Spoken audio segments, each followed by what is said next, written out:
Bom, el torneo aquí está supuestamente mejor estar jugando 2 años pasar, pero debido a esta situación pandémica, el torneo ahora posponido.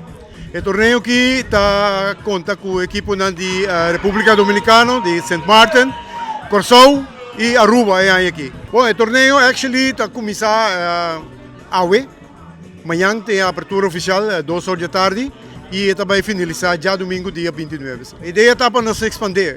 Assim também, nós estamos em Porto Rico, como está bem, e Bonaire, mas devido à situação de vuelo, está bem difícil para Porto Rico, devido a que não overnight na Miami e vai back a trove, e a costa não está bem caro. E igualmente, Bonaire acaba de vir de torneio na Colômbia, assim está com motivo não por participar. Aqui de softball? Sim, está aqui torneio de softball. Nós somos aqui em Open Class, nós somos a Liga 50 e Liga 60. Pero a ideia está que nós também continuar em Liga 40, 50 e 60.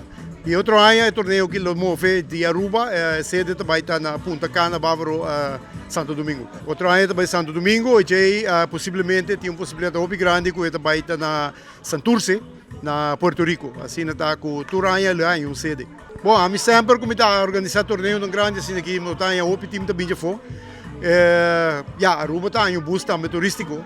So, assim também espera de por contribuir também no desenvolvimento econômico de Aruba. Toda pessoa não de uma forma ou outra ajudar-me.